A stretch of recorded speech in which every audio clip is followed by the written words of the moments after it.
Hôm nay cho mọi người tham quan qua toàn cảnh cơ sở gia công máy cắt hai đầu chế và máy thay của Minh Đức.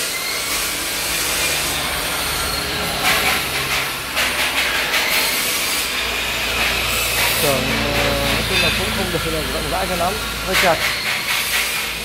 Đây là một dàn máy phay. Trong nhà này cũng rất được chục con rồi.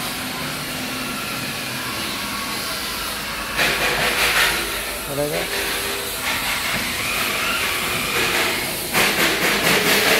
Anh em cứ tất bật nhộn nhịp, mỗi người một công một việc.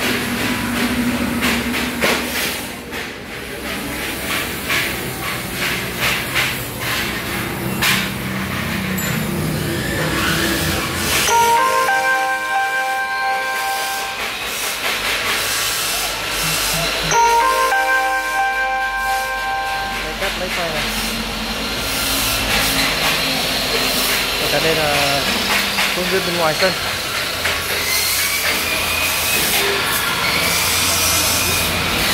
Anh em bây giờ đảo nó đứng ngoài đường rồi. Trong nhà không có chỗ để làm nữa.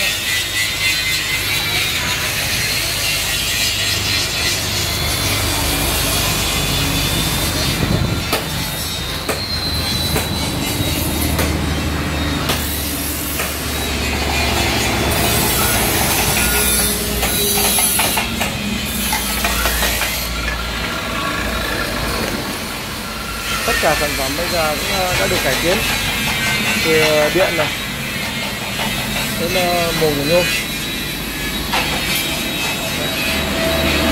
cấm. Tí nữa là nếu trực tiếp nữa là cắt tạo hình rãnh, mồm rất nhỏ không văng bốc. Thì cả đây là kẹp kỹ như phô nhôm này,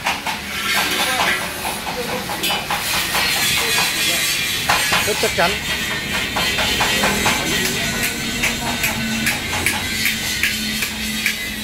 Đây máy phay mã dày 12 ly, đây cũng là đẹp.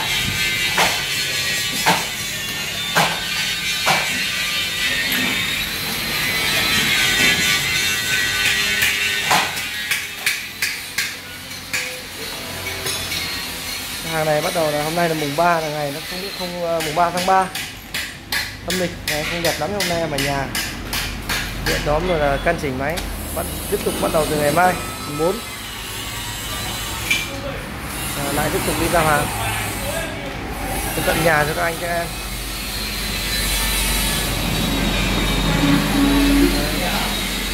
Mọi chi tiết thắc mắc liên hệ tư vấn theo số điện thoại này, điện thoại của em. Địa chỉ là km 70 Kim Xuyên, Kim Thành, Hải Dương. Mọi người có thể đến trực tiếp đến xưởng gia công để xem.